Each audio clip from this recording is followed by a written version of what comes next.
Assalamualaikum warahmatullahi wabarakatuh. Selamat datang kembali. Hari ini kita akan menyelami topik yang lagi hangat nih dan makin relevan.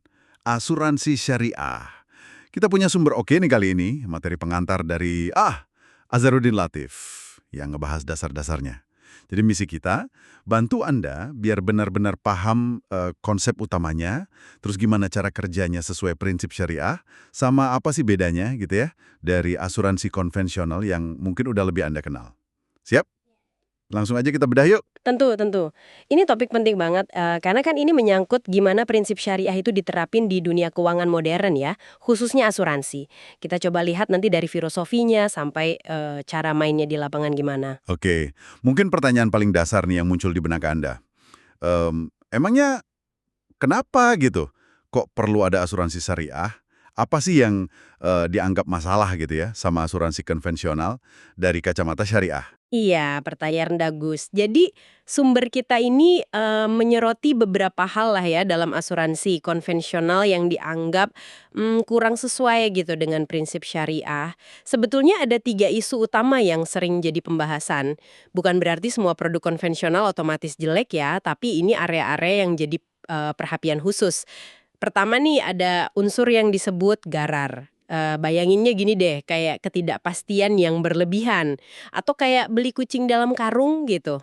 Oh, ketidakjelasan gitu ya? Iya, betul. Contohnya gimana? Mungkin Anda tahu berapa uang pertanggungan kalau amit-amit terjadi sesuatu. Tapi Anda nggak tahu pasti berapa total uang premi yang harus Anda bayarkan sampai kontrak selesai. Bisa jadi kan ada penyesuaian atau apa. Atau sumber dana buat bayar klaimnya itu dari mana persisnya kadang kurang transparan gitu. Istilahnya jalah lah. Nah, ketidakjelasan ini kan bisa jadi bibit sengketa nantinya. Intinya ada ketidakpastian yang signifikan lah buat salah satu pihak atau bahkan keduanya. Jadi semacam ada potensi jebakan gitu ya? Karena informasinya nggak sepenuhnya clear di awal. Iya, bisa dibilang begitu. Terus yang kedua, ada potensi maisir. Ini sering diartiin mirip judi atau untung-untungan lah. Kenapa bisa muncul? Ya karena ada ketidakpastian tadi, si goror itu. Nyambung ya berarti? Nyambung. Coba bayangin gini, kalau misalnya nggak ada klaim sama sekali sampai polisnya habis. Wah, perusahaan asuransinya kan untung gede tuh dari premi yang udah Anda bayar lunas. Iya juga ya. Sebaliknya, kalau Anda baru bayar premi sekali 2 kali, tahu-tahu udah harus klaim besar. Anda yang merasa untung kan jadinya. Nah, ada elemen spekulasi di sini. Siapa yang menang itu tergantung kejadian di masa depan yang nggak pasti. Jadi keuntungan satu pihak bisa jadi kerugian pihak lain secara spekulatif gitu. Oke. Jadi ada unsur untung-untungan yang pengen dihindari. Nah, terus yang ketiga apa? Yang ketiga ini mungkin yang paling sering Anda dengar, riba. Sederhananya ini kan tambahan yang dilarang dalam transaksi utang piutang atau pertukaran barang tertentu ya. Dalam konteks asuransi konvensional, ini bisa kelihatan pas misalnya total klaim yang Anda terima itu nilainya lebih gede dari total premi yang pernah Anda setor. Oh gitu. Iya, menurut pandangan syariah, kelebihan ini bisa dianggap riba fadl. Atau bisa juga dari cara perusahaan ngelola dana premi Anda. Kalau dana itu diinvestasiin di instrumen yang ngasilin bunga, kayak deposito atau obligasi konvensional gitu, nah hasil investasinya itu dianggap mengandung unsur riba nasiah. Nah, ketiga elemen ini, gorar tadi ya, ketidakpastian berlebih, terus maisir, unsur spekulasi atau judi, dan riba, bunga atau tambahan terlarang ini, dia yang coba diatasi atau dihilangkan lah dalam sistem asuransi syariah. Oke. Jadi ada 3 lampu kuning lah ya dari sudut pandang syariah di model konvensional. Kalau gitu gimana asuransi syariah nawarin filosofi yang beda gitu dalam ngadepin resiko? Nah, ini menarik. Secara mendasar sebetulnya melindungi diri dari risiko itu sendiri itu sejalan banget loh sama tujuan-tujuan utama syariah. Ada istilahnya maqasid syariah. Maka syariah apa itu? Intinya itu menjaga hal-hal yang esensial banget dalam hidup kita. Ada 5, jaga keyakinan, hifdzu ad-din, jaga jiwa, hifdzu an-nafs, jaga akal, hifdzu al-akal, jaga keturunan, hifz an-nasl, sama jaga harta, hifz al-mal. Nah, upaya buat ngelindungin finansial keluarga dari musibah itu kan termasuk jaga jiwa dan harta, jadi sangat dianjurkan sebetulnya. Perbedaannya itu ada di cara mencapai perlindungan itu. Di sini nih letak pergeseran fundamentalnya. Kalau asuransi konvensional itu kan konsepnya risk transfer. Anda bayar premi buat mindahin resiko Anda ke pundak perusahaan asuransi. Iya, saya bayar perusahaan yang nanggung gitu ya. Betul. Nah, kalau asuransi syariah itu pakainya konsep risk sharing, berbagi resiko. Risk sharing. Berbagi risiko, maksudnya gimana tuh? Kayak patungan gitu? Nah, tepat. Bayanginnya jangan kayak Anda nyewa satpam pribadi buat jaga rumah Anda sendiri, tapi lebih kayak ikut siskamling atau iuran keamanan warga di kompleks Anda. Oh, oke. Analogi bagus tuh. Iya kan? Semua warga urunan dana buat saling jaga keamanan bareng-bareng. Kalau ada satu rumah kemalingan, ya dana bersama itulah yang dipakai buat bantu. Nah, dalam asuransi syariah, para peserta itu kayak warga kompleks tadi. Mereka sama-sama nyumbang ke satu dana siskamling kolektif dengan niat saling tolong-menolong. Istilah kerennya ta'awun. Kalau ada sesama peserta yang kena musibah, ya dibantu dari dana itu. Terus perusahaan asuransinya? Perusahaan asuransinya perannya lebih kayak pengurus RT RW yang ditunjuk buat ngelola dana siskamling itu. Mereka yang ngatur administrasi, pencatatan, dan lain-lain. Tapi bukan mereka penanggung risiko utamanya. Risikonya ditanggung bareng-bareng sama peserta. Wah, analogi siskamling itu jelas banget sih. Ini langsung nyambung ke pertanyaan berikutnya nih. Gimana konsep patungan buat saling tolong ini dituangkan dalam perjanjian atau akad resminya? Pasti beda dong ya sama akad jual beli jasa di konvensional. Beda banget. Dan ini inti dari mekanismenya sebetulnya. Sumber kita ngejelasin ada kayak dua level akad gitu yang jalan barengan. Pertama, akad di antara sesama peserta. Ini pakainya akad yang namanya akad tabaru. Tabaru itu artinya sumbangan sukarela atau hibah lah untuk kebaikan. Jadi kontribusi atau premi yang Anda bayarkan itu sebagian besar diniatkan sebagai tabaru ke dalam dana siskamling tadi yang disebutnya pool of tabaru fund. Dana kumpulan tabaru ya? Betul, dana ini diniatkan murni buat bantu sesama peserta yang kena musibah sesuai perjanjian. Nah, penting dicatat nih, Anda itu menghibahkannya untuk kepentingan bersama para peserta, bukan untuk perusahaan asuransinya. Dana ini jadi milik kolektif para peserta. Jadi uang saya itu bukan buat beli perlindungan dari perusahaan, tapi lebih kayak buat ngisi kas dana tolong-menolong bareng peserta lain ya? Betul sekali untuk bagian tabarunya ya. Nah, level kedua itu akad antara Anda dan peserta lain secara kolektif dengan perusahaan asuransi syariahnya. Untuk hubungan ini baru dipakai akad komersial, namanya akad tijarah. Yang paling umum dipakai itu akad wakalah bil ujroh. Wakalah bel ujroh. Apa lagi tuh? Itu kayak akad pemberian kuasa dengan upah atau fee. Jadi Anda dan peserta lain secara kolektif itu kayak nyewa perusahaan asuransi syariah sebagai perwakilan atau manajer mereka. Istilahnya wakil. Tugasnya ya buat ngelola dana tabaruk tadi. Oh, jadi kayak kita nunjuk manajer investasi gitu ya? Kita bayar dia buat ngelola dana kita. Persis, analoginya pas banget. Tugas si manajer ini, si perusahaan asuransi syariah, yang ngurusin administrasi, ngelola dana tabaru, termasuk nginvestasiin biar berkembang dananya, terus dia juga yang proses dan bayar klaim dari dana itu, dia yang nilai resiko calon peserta baru, underwriting, dia yang masarin produknya dan jaga kesehatan dana kumpulan itu secara keseluruhan. Nah, sebagai imbalan jasanya ngelola itu semua, perusahaan dapat yang namanya ujrah atau fee. Fee ya? Iya, fee. Besarnya fee ini udah disepakati di depan. Biasanya sekian persen dari kontribusi yang Anda bayar. Fee inilah yang jadi pendapatan perusahaan. Mereka nggak boleh ngambil uang dari dana tabaru selain fee yang udah disepakati itu. Jelas pemisahannya. Oke. Jadi alurnya gini, saya bayar kontribusi, sebagian jadi sumbangan ke dana bersama tabaru, sebagian lagi jadi fee buat perusahaan, ujrah, yang tugasnya ngelola dana itu. Cukup jelas sih pemisahannya. Nah, terus gimana dana tabaru itu dikelola dan diinvestasiin? Kan harus sesuai syariah juga dong. Benar sekali. Ini krusial juga. Pengelolaan dan investasi dana ini jadi kunci penting. Kontribusi yang Anda bayarkan itu memang nanti akan dibagi sesuai akadnya. Sebagian besar ya masuk ke dana tabaruk. Ini sumber utama buat bayar klaim, buat bayar biaya reasuransi syariah kalau perlu, dan biaya-biaya lain yang terkait langsung sama resiko peserta. Terus sebagian lagi jadi ujrah atau fee tadi buat perusahaan sebagai upah pengelolaan mereka. Nah, kalau produknya itu ada unsur investasi, misalnya kayak unit link syariah gitu, ada sebagian lagi dari kontribusi Anda yang masuk ke rekening investasi pribadi Anda. Ini terpisah dari dana tabaruk. Oh, ada pemisahan lagi ya kalau ada investasinya. Iya, dipisah. Nah, soal investasinya nih, baik itu dana tabaruk maupun dana investasi pribadi Anda kalau ada, itu wajib dikelola sesuai prinsip syariah. Artinya apa? Artinya perusahaan nggak boleh naruh dana itu di tempat-tempat yang dilarang syariah. Contohnya? Ya, misalnya di perusahaan minuman keras, perusahaan judi, atau di bank konvensional yang basisnya bunga. Instrumen investasinya pun harus yang syariah. Misalnya di saham-saham yang udah lolos screening syariah atau obligasi syariah yang namanya sukuk atau reksadana syariah. Pokoknya tujuannya mastiin dana itu berkembang secara halal dan etis. Skema investasinya juga harus syariah. Bisa pakai sistem bagi hasil, namanya mudorobah. Jadi keuntungan dibagi antara Anda sebagai pemilik dana dan perusahaan sebagai pengelola. Atau bisa juga pakai wakalah bil ujroh lagi, di mana perusahaan dapat fee atas jasa pengelolaan investasinya. Hasil investasinya gimana? Balik kemana? Nah, hasil investasi dari dana tabaruk itu nanti setelah dikurangi bagian buat pengelola sesuai akad ya, akan balik lagi ke dana tabaruk buat memperkuat kas dana tolong-menolong tadi. Oke, jadi nambahin dana kolektif lagi. Betul. Sedangkan hasil investasi dari dana pribadi Anda kalau ada di produk unit link misalnya, yaitu jadi milik Anda sepenuhnya, tentunya setelah dipotong biaya pengelolaan investasi sesuai akadnya. Pengelolaannya kedengeran hati-hati banget ya. Ada pemisahan dana, aturan investasinya juga ketat. Ini menarik nih, gimana kalau terjadi kondisi yang ekstrim gitu?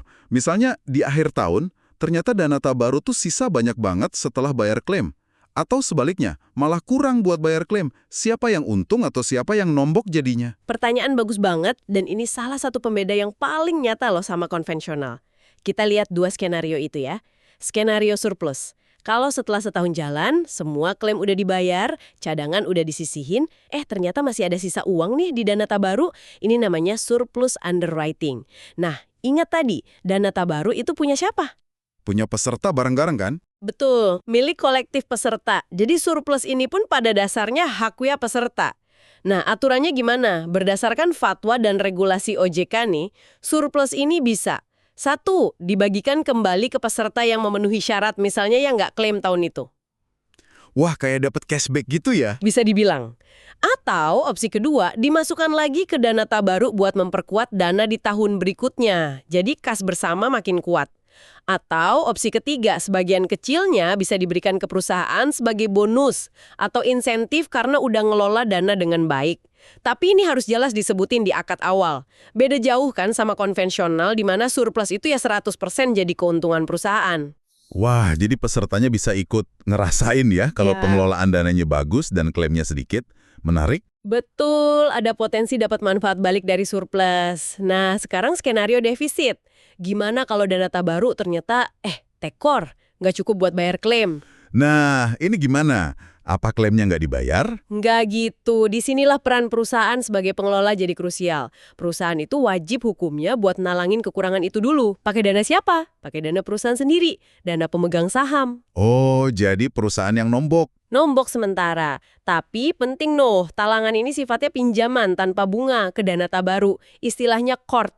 Jadi perusahaan minjemin dana darurat ke dana peserta tanpa minta tambahan apapun, tanpa bunga. Pinjaman ini nanti harus dikembalikan lagi oleh dana tabaru ke perusahaan kalau di tahun berikutnya udah surplus lagi. Jadi klaim peserta tetap aman terbayar dan perusahaan nggak ngambil untung dari kondisi sulit ini. Jadi, perusahaan itu fungsinya kayak jaring pengaman terakhir ya, tapi sifatnya pinjaman. Bukan nanggung rugi sepenuhnya kayak di konvensional. Menarik banget ini. Setelah semua penjelasan ini, kayaknya perbedaan intinya makin kelihatan ya. Bisa kita coba rangkum nggak poin-poin kunci perbedaannya secara ringkas saja, biar lebih nempel gitu? Boleh, boleh. Mari kita coba sandingkan langsung ya beberapa aspek penting, kurang lebih kayak ringkasan di materi kita juga. 1. Dasar filosofi dan aturan.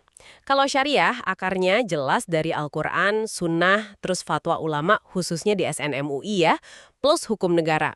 Konvensional, ya dari pemikiran manusia, praktik bisnis, sama hukum negara aja. Oke. 2. Konsep risiko. Syariah itu risk sharing, gotong royong nanggung risiko. Konvensional itu risk transfer, lempar risiko ke perusahaan. Sip. 3. Akad atau perjanjian. Syariah pakai kombinasi akad sosial tabaru dan akad komersial, wakalah bil ujrah, dan lain-lain. Konvensional umumnya ya akad jual beli jasa perlindungan aja. 4. Dana itu milik siapa? Nah ini penting. Di syariah, dana tabaru yang buat bayar klaim itu milik peserta kolektif. Perusahaan cuma dapat ujrah atau fee. Di konvensional, premi itu jadi milik perusahaan sepenuhnya. Beda banget ya kepemilikannya. Banget. Lanjut ya. 5. Sumber bayar klaim. Nyambung dari tadi. Syariah bayar klaim dari dana tabaru, dana peserta. Konvensional ya dari dana perusahaan. 6. Investasi dana. Syariah wajib sesuai aturan OJK dan harus bebas dari unsur haram, riba, ghorar, maisir, dan lainnya. Konvensional cukup ikuti aturan OJK, nggak ada batasan syariah soal investasinya. 7. Kalau ada surplus dana. Di syariah, surplus itu haknya peserta, bisa dibagikan ke peserta atau perusahaan sesuai akad. Di konvensional, surplus ya milik perusahaan. 8. Kalau dana tekor atau defisit, di syariah perusahaan wajib nalangin dulu pakai pinjaman tanpa bunga atau qard. Di konvensional, defisit ya ditanggung penuh oleh perusahaan sebagai risiko bisnis mereka. 9. Pengawas khusus. Syariah itu wajib punya Dewan Pengawas Syariah atau DPS di internal perusahaan. Konvensional nggak ada kewajiban ini. Oke, perbandingan poin-poin tadi sangat membantu sih buat ngelihat bedanya secara langsung. Nah, tadi kan disebut soal Dewan Pengawas Syariah atau DPS. Sebenarnya siapa aja sih yang mastiin asuransi syariah ini benar-benar jalan sesuai prinsipnya? Ada wasitnya nggak sih? Ada, dan ini penting banget buat jaga kepercayaan publik ya. Ada beberapa lapis wasit atau pengawasnya. Pertama, di level nasional ada Dewan Syariah Nasional Majelis Ulama Indonesia atau DSN MUI. Mereka ini lembaga yang punya wewenang buat ngeluarin fatwa atau panduan keagamaan untuk semua produk dan praktik keuangan syariah di Indonesia, termasuk asuransi. Fatwa mereka jadi acuan utama. Jadi kayak pemberi stempel halal gitu ya buat aturannya? Kurang lebih gitu, tapi lebih ke panduan syariahnya. Nah, kedua, di dalam setiap perusahaan asuransi syariah atau unit syariah di perusahaan konvensional, itu wajib ada Dewan Pengawas Syariah. DPS mereka ini ibarat polisi syariahnya di internal perusahaan. Polisi syariah internal? Iya, isinya para ahli syariah yang direkomendasiin sama MUI juga. Tugas mereka yang ngawasin langsung operasional harian perusahaan, mastiin semuanya nggak melenceng dari fatwa DSN MUI dan prinsip syariah. Keberadaan mereka ini amanat undang-undang loh, bukan cuma sekedar ada. Jadi ada penjaga gawang syariah di level fatwa nasional, terus ada di level internal perusahaan juga ya? Betul. Nah, yang ketiga ada regulator dari pemerintah, yaitu Otoritas Jasa Keuangan atau OJK. OJK ini ngawasin dari sisi bisnisnya, keuangannya, tata kelola perusahaannya. Mereka ngeluarin peraturan OJK atau POJK yang ngatur gimana asuransi syariah harus dijalankan, termasuk soal kesehatan keuangan, perlindungan konsumennya. Tapi aturan OJK ini juga harus selaras sama prinsip syariah dan fatwa DSN MUI. Jadi kayak ada triple lock gitu, panduan dari DSN MUI, pengawasan internal oleh DPS, sama pengawasan eksternal oleh OJK. Wah, lengkap juga ya sistem pengawasannya. Terakhir nih, sebelum kita bungkus, ngomongin produknya deh. Apakah jenis produk yang ditawarin syariah ini mirip-mirip aja sama konvensional, atau ada yang khas banget gitu? Kalau kita lihat dari kebutuhan yang dilindungi, ya umumnya mirip sih. Kan tujuannya sama ya, bantu kelola resiko finansial. Jadi Anda bakal nemuin produk asuransi jiwa syariah, itu bisa buat ngelindungin jiwa, kesehatan, kecelakaan. Ada juga yang plus investasi, kayak unit link syariah. Oke. Terus ada juga asuransi umum syariah. Ini buat ngelindungin aset kayak rumah, mobil, atau bisa juga buat tanggung jawab hukum. Jadi jenisnya mirip ya, ada jiwa, ada umum. Iya, variasinya juga mirip-mirip. Ada yang buat individu, ada yang buat grup atau perusahaan. Cara bayarnya bisa sekaligus atau nyicil, manfaatnya bisa tunai atau penggantian biaya. Ada yang murni proteksi aja, ada yang ada unsur tabungan atau investasinya. Yang benar-benar beda itu bukan di nama produknya atau jenis risiko yang ditanggung sebetulnya, tapi lebih ke mesin di dalamnya. Mesin di dalamnya, maksudnya? Yaitu tadi akadnya, tabaru dan wakalah atau mudorobah, terus cara kelola dananya ada pemisahan dana, investasinya harus halal, ada mekanisme bagi hasil surplus, sama adanya pengawasan syariah yang melekat tadi. Jadi meskipun bungkusnya bisa mirip, cara kerjanya itu yang fundamental beda. Baik, baik. Rasanya kita udah cukup dalam ya ngebahas asuransi syariah ini. Mulai dari kenapa dia muncul, filosofi dasarnya yang beda banget itu soal risk sharing, terus gimana akad dan dananya dikelola pakai prinsip syariah, sampai perbandingan kuncinya sama konvensional, dan siapa aja yang ngawasin. Semoga ini ngasih Anda gambaran yang lebih utuh lah ya. Ini menarik banget sih ngelihat gimana prinsip-prinsip yang usianya udah ratusan tahun, kayak tolong-menolong atau ta'awun, itu bisa diterapin dalam sistem keuangan modern kayak asuransi gini. Tepat sekali. Dan mungkin sebagai penutup ya, ada satu pemikiran nih yang bisa Anda bawa pulang buat direnungkan. Inti dari asuransi syariah itu kan sebetulnya semangat gotong royong, ta'awun, dan berbagi resiko, risk sharing dalam sebuah komunitas atau kelompok peserta. Pertanyaannya gini, kira-kira nih, bisakah semangat dan mekanisme kolektif kayak gini yang dasarnya adalah saling bantu dan kebersamaan, kita adopsi atau jadi inspirasi buat model perlindungan atau manajemen risiko lainnya di masyarakat kita? Mungkin di luar konteks asuransi formal yang ada sekarang. Sesuatu buat dipikirkan lebih lanjut mungkin ya.